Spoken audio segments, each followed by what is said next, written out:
President Trump made his own views on Confederate monuments abundantly clear today, posting a series of 3 tweets complaining that America's history and culture are being ripped apart.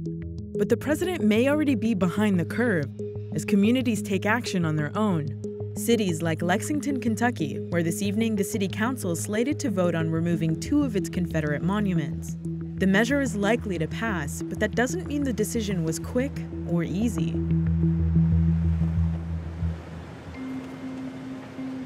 For 2 years, Lexington Mayor Jim Gray has moderated a debate over the city's 2 Confederate statues.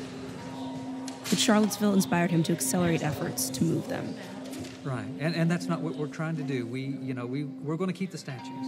We're just going to relocate them. What was happening here in your office the day that the Charlottesville news broke out? We met here and we began discussing our response because we knew that a response was really necessary. Mayor Gray has worked to transform the city's downtown area into a welcoming visitor center.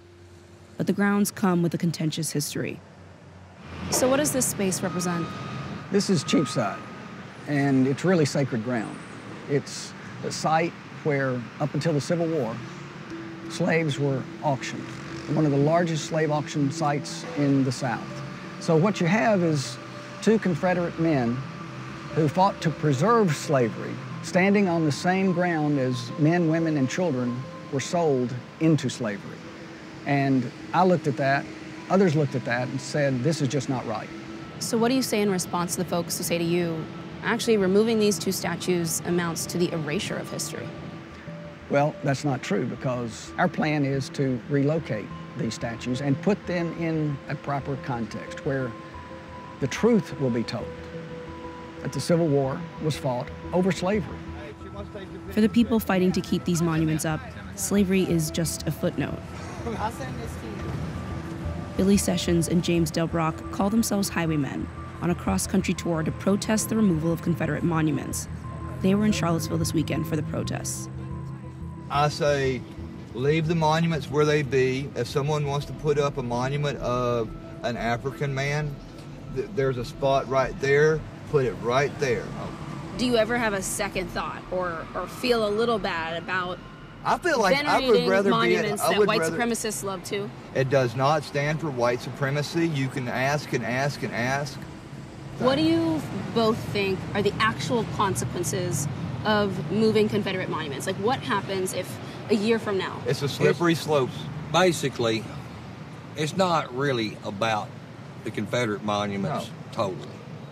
When you start removing them, it ain't stopping with these. They're attacking Christians. This is just the first step. They're attacking everything. It's American and American history, American rights. Outside influence aside, the debate among people in Lexington has been civil. Would you like a poster for the game? At a Tuesday night work session, the city council heard from people on both sides. And I like your leadership in the city, but I'm going to have to disagree with your stance on this issue. Jefferson, Washington, we can't erase the history of those men as slave owners, but we should remember them because Confederate history is American history. As an African American, I can't change the color of my skin. Those of you who are not black or not of any color other than white, put yourselves in my shoes. Let's pretend that you're the victim of an abuser. And basically that's what they represent to us. Would you like for the abuser to be honored?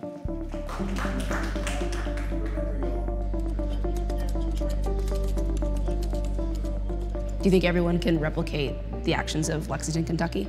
I think standing up and speaking out on issues about our values, that's a responsibility of leaders. I don't think what I'm doing is anything unusual. It just happens to be, it's on my watch. And sometimes, you know, that's just where it lands.